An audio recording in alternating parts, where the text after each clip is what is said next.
नमस्कार, आप सभी का स्वागत है। मैं हूं आपके साथ शुभेंदु सिंह और रुक कर रहे हैं इस वक्त की बड़ी खबर का। और बड़ी खबर से आपको रुक करवाएं चुनाव से पहले बीजेपी का मास्टर स्ट्रोक, और इसी से जुड़ी इस वक्त की बड़ी खबर है। भारतीय जनता पार्टी का मास्टर स्ट्रोक है। कांग्रेस को बड़ा झटका लगा है। चुनाव से पहले बीजेपी ने मास्टर स्ट्रोक खेला। कांग्रेस विधायक अदिति सिंह भारतीय जनता पार्टी में शामिल हुई हैं। बीएसपी विधायक वंदना सिंह भारतीय जनता पार्टी में शामिल हुई हैं। वहीं आजमगढ़ की सगड़ी सीट से वंदना सिंह विधायक हैं। स्वतंत्र देव सिंह की मौजूदगी में पार्टी में शामिल हुई हैं। और कांग्रेस पार्टी से विधायक है वंदना सिंह, जो कि भारतीय जनता पार्टी ज्वाइन करती हैं। वहीं बहुजन समाजवादी पार्टी से भी जो है विधायक जो है शामिल होती हैं वंदना सिंह। और कांग्रेस पार्टी से अदिति सिंह भारतीय जनता पार्टी को ज्वाइन करती हैं। और ये आप तस्वीरें देख रहे हैं जहां पर दोनों ही नेता भारतीय जनता पार्टी ज्वाइन करते हैं। और स्वतंत्र देव सिंह की मौजूदगी में दोनों ही नेताओं को भारतीय जनता पार्टी ज्वाइन कराई जाती है। तो कांग्रेस पार्टी की जो विधायक रही हैं अदिति सिंह भारतीय जनता पार्टी ज्वाइन करती हैं। वहीं बहुजन समाजवादी पार्टी से वंदना सिंह भारतीय जनता पार्टी ज्वाइन करती हैं। यानी कि दोनों राजनीतिक दलों को ये बड़ा झटका, कांग्रेस पार्टी के लिए ये बड़ा झटका इसको माना जा सकता है। भारतीय जनता पार्टी दोनों ही नेताओं के द्वारा ज्वाइन की गई हैं। एक बहुजन समाजवादी पार्टी से आती हैं वंदना सिंह, और एक कांग्रेस पार्टी से यानी कि अदिति सिंह जो है वो भी भारतीय जनता पार्टी को ज्वाइन कर चुकी हैं। तो उत्तर प्रदेश के भारतीय जनता पार्टी के अध्यक्ष स्वतंत्र देव सिंह की मौजूदगी में पार्टी ज्वाइन करवाई जाती है। तो बीएसपी विधायक वंदना सिंह भारतीय जनता पार्टी ज्वाइन कर चुकी हैं। साथ ही साथ कांग्रेस पार्टी से विधायक अदिति सिंह भी भारतीय जनता पार्टी ज्वाइन करती हैं।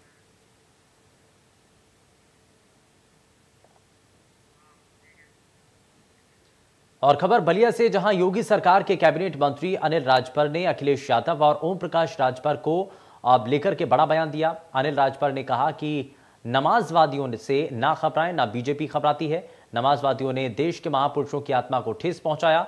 देश का विभाजन करने वालों का जिस प्रकार महिमा मंथन किया जा रहा है, उसका जनता माकूल जवाब देगी। वहीं आरोप लगाया कि ओम प्रकाश राजभर मुख्तार अंसारी का राजनीतिक शूटर बन रहे हैं। ऐसे राजनीतिक शूटरों को 2022 के चुनाव में शूट कर घर बिठा दिया जाएगा।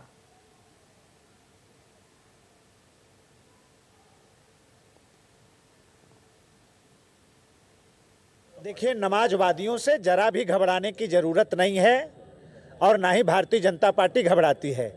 ये जो नमाजवादी दल के लोग हैं, जो देश के महापुरुषों की आत्मा को ठेस पहुंचा रहे हैं, हमारे जो क्रांतिकारी, जिन लोगों ने देश को आज़ाद कराने में अपनी कुर्बानी दी, देश को बांटने वालों को वोट के चक्कर में महिमा मंडित कर रहे हैं जो लोग ना, जनता बहुत अच्छी तरीके से इन लोगों के कर्म को देख रही है। और 2 महीना बाद चुनाव होने जा रहा है। आप देखिएगा कि उत्तर प्रदेश की जनता जनार्दन कैसे ऐसे लोगों को सबक काफी नजदीक का रिश्ता रहा है। फिर भी आप भाजपा में आई तो किन चीज़ों से प्रभावित रही है आप? मैं आदरणीय प्रधानमंत्री जी और आदरणीय मुख्यमंत्री जी की कार्यशैली से बहुत प्रभावित थी। और जैसे वो इतनी मेहनत करते हैं, खासतौर से हमारे अपने मुख्यमंत्री जी, और जितना ऑनेस्टी से वो काम करते हैं, उससे मैं बहुत प्रभावित थी। पूरे 5 साल मैंने खुद उनकी कार्यशैली ऑब्जर्व करी, क्योंकि सदन में उनके साथ काम करने का मौका मिला, और उससे मैं बहुत ज़्यादा प्रभावित थी। कांग्रेस को तो आज बहुत बुरा लगा होगा। जाहिर सी बात है, पर उनको पहले अपने लोगों को देखना चाहिए, संभालना चाहिए। और अब जब टू लेट हो जाता है तो फिर। प्रियंका गांधी बहुत मेहनत कर रहे हैं, यूपी की पूरी जिम्मेदारी ले ली, वो प्रभारी भी हैं महासचिव के साथ साथ। और जहां तक महिलाओं की बात कर रहे हैं, 40% आरक्षण, तमाम और की लैपटॉप देंगे, उनको नौकरियां देंगे और भी स्कूटी देंगे। ऐसे में एक महिला विधायक हो के आप स्वयं पार्टी छोड़ दी, तो ये एक कैसा मैसेज है? नहीं, अब अगेन निरंतर मैंने मीडिया फोरम पे यही बोला है, फिर से मैं अपने आप को दोहराऊंगी कि वाकई अगर उनका लक्ष्य है महिलाओं को बढ़ाना, और ये जो फ्रीबीज जो वो गिनाती घूम रही हैं कि हम लैपटॉप देंगे या स्मार्टफोन्स देंगे और स्कूटी वगैरह देंगे या साइकिल देंगे, जो भी, ये सबसे पहले जहां वो ऑलरेडी सत्ता में है वहां से क्यों नहीं चालू कर रहे हैं? जनता सब कुछ जानती है, जनता समझ रही है कि आपको वाकई अगर आप गंभीर होते इन योजनाओं को लेके, इन अनाउंसमेंट्स को लेके, तो आप पंजाब में करें, आप छत्तीसगढ़ में करें, आप राजस्थान में करें, जहां आप कर सकते हैं, है ना।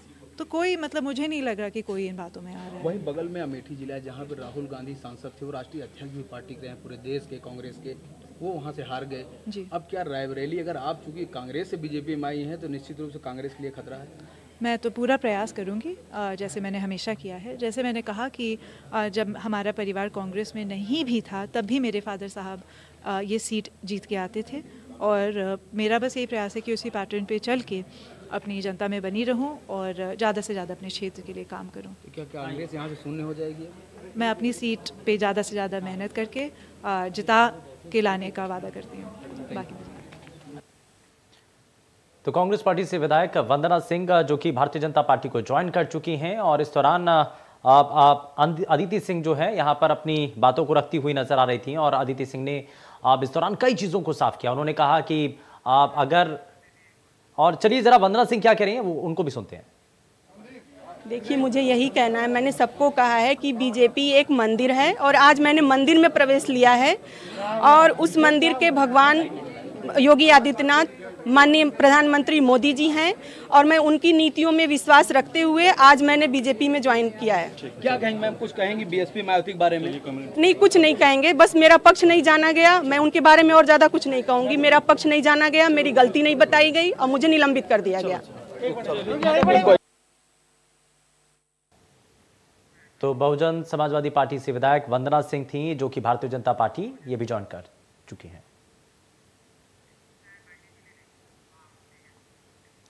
चलिए जरा खबरों में आगे बढ़ते हैं। लखनऊ से खबर, जहां अपना दल की राष्ट्रीय अध्यक्ष कृष्णा पटेल का बयान सामने आया है। प्रेस कॉन्फ्रेंस कर सपा के साथ गठबंधन का ऐलान किया है। सपा अध्यक्ष अखिलेश यादव से इस दौरान मुलाकात की और सपा से अपना दल का गठबंधन होगा, कृष्णा पटेल की तरफ से यह स्पष्ट किया गया। सीटों को लेकर जल्द अखिलेश यादव से बातचीत होगी। सीटों को लेकर हमारी कोई बहुत बड़ी प्राथमिकता नहीं थी, प्राथमिकता सिर्फ हम लोग के साथ चलने की थी। वो आज गठबंधन हम लोग का हो गया है और हम लोग साथ चलेंगे। ये हमारी सीटों पे कोई विशेष चर्चा नहीं कि हम लोग की बहुत सी सीटों पे बातचीत हुई है, बहुत सी सीटों पे चल रही है। लगभग हम लोग 20 से 25 सीटें रहेंगी, लेकिन रहा दूसरी दलों की बात, हम लोग किसी के दल की बात नहीं कर रहे हैं। जो हमारी समान विचारधारा से चलेगा हम उसके साथ चल रहे हैं। वहीं उन्नाव में भारतीय जनता पार्टी किसान मोर्चा द्वारा किसान ट्रैक्टर रैली का आयोजन किया गया, और रैली को विधानसभा अध्यक्ष हृदय नारायण दीक्षित ने हरी झंडी दिखा करके रवाना किया। किसानों की इस ट्रैक्टर रैली में सैकड़ों की संख्या में ट्रैक्टर मौजूद रहे। वहीं जिले के बीजेपी सदर से विधायक पंकज गुप्ता, बांगरमऊ विधायक श्रीकांत कटियार भी मौजूद रहे। सदर विधायक पंकज गुप्ता खुद ट्रैक्टर चलाते नजर आए। वहीं बीजेपी जिलाध्यक्ष अवधेश कटियार ने बताया कि किसान ट्रैक्टर रैली का मकसद किसानों तक सरकार की योजनाओं को पहुंचाना है।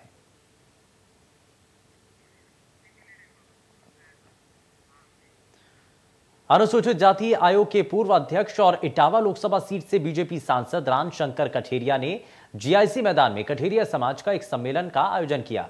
इस मौके पर इंडिया न्यूज से बात करते हुए उन्होंने साफ किया कि आगामी विधानसभा चुनाव पे यूपी में बीजेपी को हर वर्ग के लोगों का समर्थन प्राप्त है। इटावा लोकसभा से सांसद रामशंकर कठेरिया ने आज अपने समाज, कठेरिया समाज का, इटावा के जीआईसी ग्राउंड में एक सम्मेलन रखा है। हम इनसे बात करते हैं कि जो आज का सम्मेलन है, किन प्रायोरिटीज को लेकर सम्मेलन आज का रखा गया। आज जो है इटावा जिले में कठेरिया धानुक समाज का महासम्मेलन हुआ, जिसमें हजारों, कई हजार लोग एकत्रित हुए हैं, जिन्होंने समाज की एकजुटता, जागरूकता, राजनीतिक चेतना, सामाजिक बुराइयों से मुक्ति और शिक्षा को सर्वोपरि स्वीकार करते हुए समाज को एकजुट करने का संकल्प लिया है। और हमने अपील की है कि हम सब लोग कर्मयोगी कैसे बने, कुछ न कुछ हम समाज की सेवा करें, और ऐसा एक संकल्प लेकर के यहाँ से सब लोग जा रहे हैं। अच्छा, जिस तरह से समाजवादी पार्टी भी एससी वोट और कठेरिया वोट पे सेंधमारी कर रही है, चूंकि आपने एक आज बड़ा सम्मेलन किया है, आम आदमी पार्टी, पहले आरएलडी भी कल अखिलेश यादव से मिली है, तो क्या स्ट्रेटजी रहेगी कि ये सारे जो समाज है जिसको बीजेपी जोड़ सके? मुझे लगता है कि उत्तर प्रदेश में जिस तरह के हालात हैं, तो निश्चित रूप से जो अति पिछड़ा और अति दलित है वो 100% भारतीय जनता पार्टी के साथ है। आगे कौन सी स्ट्रेटजी होगी कि आप और सम्मेलन करें जिससे जो लोग हैं वो जुड़? मुझे लगता है कि मैं आगे निरंतरता ये बनी रहेगी। इस तरह के इस इटावा जिला का सम्मेलन हुआ है, आगे हर जिले का सम्मेलन करने का हमारी आगे की योजना है। तो ये ऐसी रामशंकर कठेरिया इटावा से सांसद, जिनका कहना है कि कठेरिया समाज के लिए इस तरह का जो आज सम्मेलन इटावा में हुआ है वो पूरे प्रदेश में जगह जगह किया जाएगा। वहीं समाजवादी पार्टी जिस तरह से वोट में सेंधमारी कर रही है उसको रोका जा सके। कैमरामैन करण कठेरिया के साथ अमित मिश्रा, इंडिया न्यूज इटावा। वहीं कैबिनेट मंत्री नाम नरेश अग्निहोत्री का राहुल पर हमला उनकी अपनी ही पार्टी में नहीं चलती है, उनके ट्वीट को कोई गंभीरता से नहीं लेता। ओवैसी को सपा का एजेंट बताया।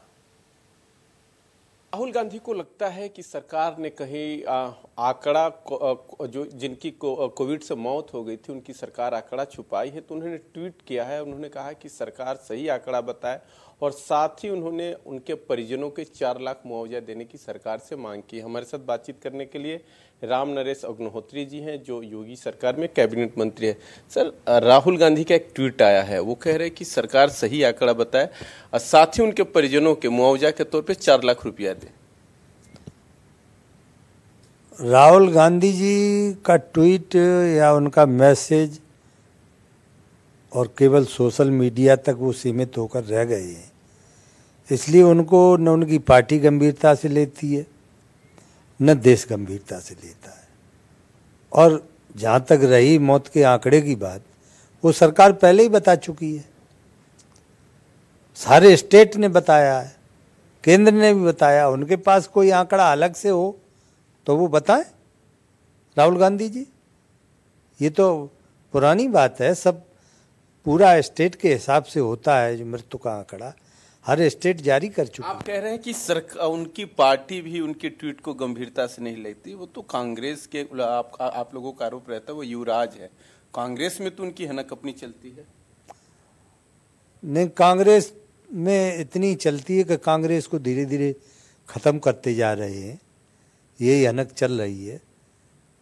पंजाब में जिस हिसाब से देखा आपने कि ऐसे बचकाने निर्णय किए कि जो शुरू से वहाँ के नेता थे कैप्टन साहब, उन तक को छोड़कर जाना पड़ा।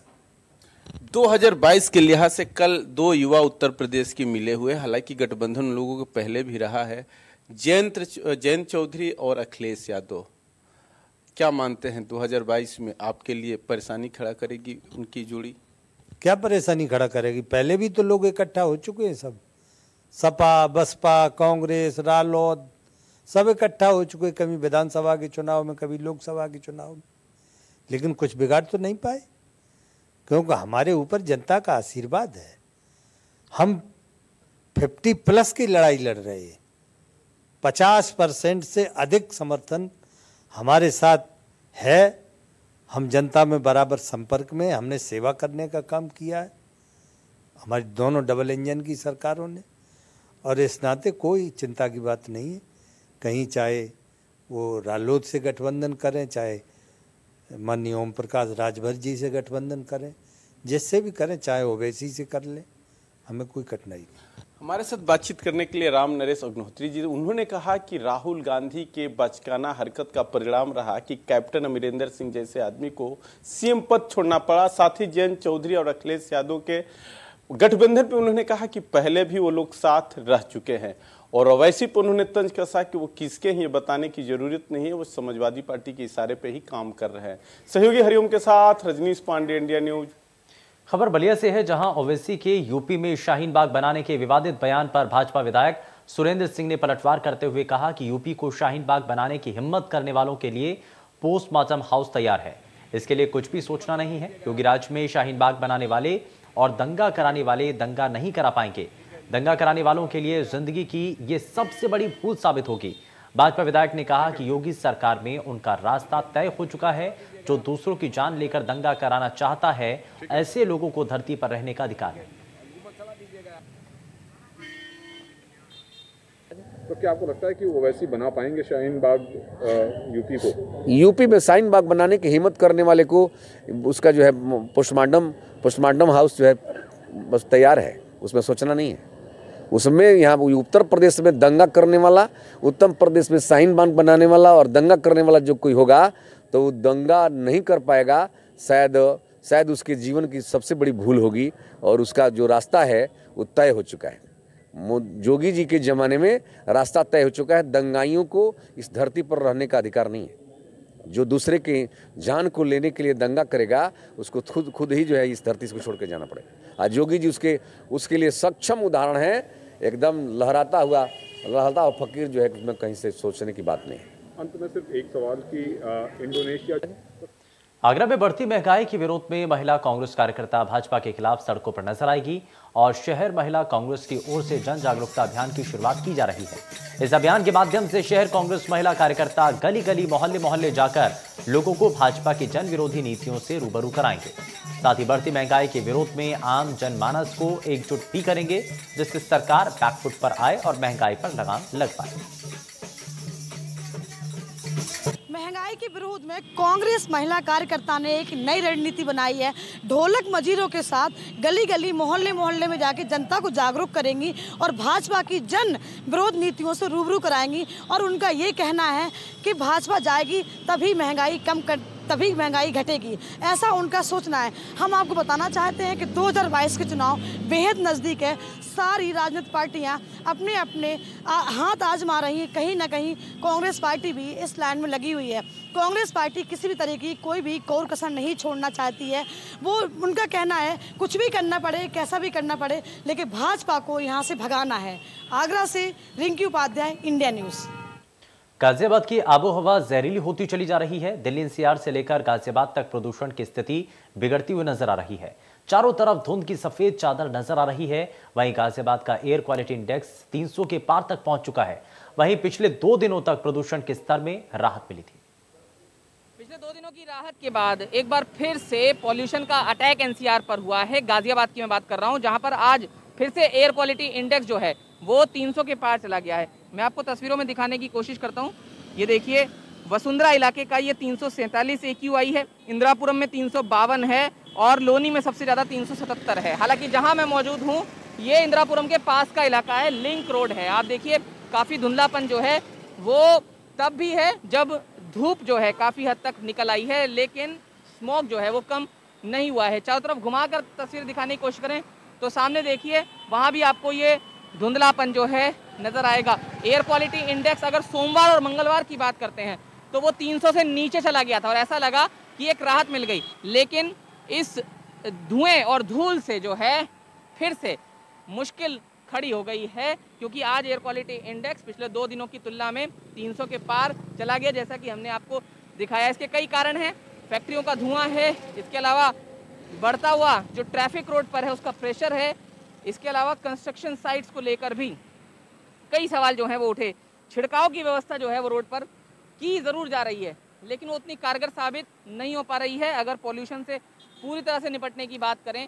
ऐसे में चिंता लगातार बढ़ती जा रही है, दम लगातार घुटता जा रहा है। गाजियाबाद से जतिन गोस्वामी, इंडिया न्यूज़। प्रदूषण को लेकर सरकार के साथ साथ सर्वोच्च न्यायालय भी काफी सख्त है और इसको देखते हुए सर्वोच्च न्यायालय ने हाल ही में दिल्ली और उत्तर प्रदेश सरकार से पूछा कि प्रदूषण नियंत्रण के लिए आप क्या उपाय कर रहे हैं। तो वहीं राजधानी लखनऊ में तेजी से प्रदूषण बढ़ रहा है। लखनऊ के चिन्हट, उत्तर धौना, किसान पथ और आसपास के गांव में रह रहे लोगों को कारखाने से निकल रहे धुएं के कारण फेफड़े से जुड़ी हुई बीमारी का सामना करना पड़ रहा है।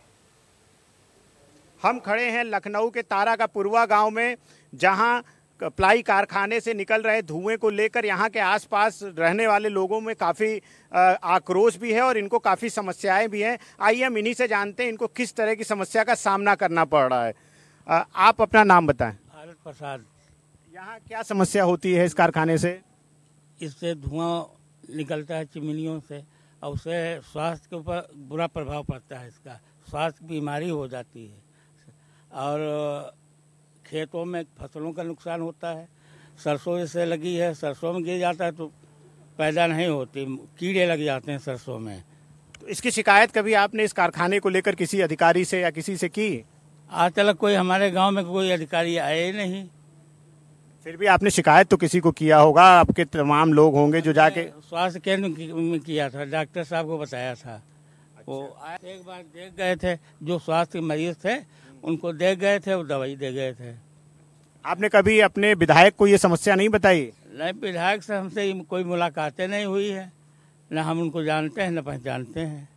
आप यहीं के रहने वाले हैं, आपका नाम क्या है? संदीप कुमार। संदीप, ये कारखाने से क्या यहाँ के रहने वाले को किस तरह की समस्याएं हो रही है? समस्याएं तो बहुत है यहाँ पे। एक तो सबसे बड़ी ये धुआं की वजह से यहाँ के सांस में बहुत दिक्कत है, सांस लेने में काफ़ी कठिनाई। यहाँ हमारे गांव में आप हर घर में एक आदमी तो आपको सांस का मिल ही जाएगा, बूढ़े से लेकर बच्चों तक काफ़ी समस्याएं हैं। और ये जो इस धुआं निकलता है, इसकी धूल जो आती है छतों पे पूरी जाम हो जाती है। अभी यहाँ पे थी, सुबह झाड़ू लगाया गया है छतों पे, लेकिन साफ हो गया है। लेकिन सुबह आप आएंगे तो यहाँ पे देखेंगे एकदम छतें काली हैं। आप भी यहीं के रहने वाले हैं? राधे लाल हमारा नाम है। क्या समस्या यहाँ है? सबसे ज़्यादा समस्या है कि धूल इतनी गिरती है कि अगर कपड़े दिन में डाल दो तो वो काले निकलते हैं। अब समझ लो इतनी ज़्यादा धूल निकलती है। सुबह साफ करके तब कपड़ा सुखवाओ, और अगर छत पे सो जाओ तो सुबह बीमार ही मिलोगे। बस सुबह बीमार ही मिलोगे। तो छत पे अगर कहो कि आज हम खुले में सोना है तो बीमार ही मिलोगे। ये हम खड़े थे तारा के पूर्वा गांव में, जहां प्लाई कारखाने से लगातार लोगों को समस्याएं हो रही हैं। बता रहे हैं कि यहां गांव के हर एक घर में सांस के मरीज आपको मिल जाएंगे। वीडियो जर्नलिस्ट सिद्धार्थ के साथ मैं doctor Varun Upadhyay, India news, Lucknow. Bulletin में फिलहाल के लिए बस इतना ही। नमस्कार।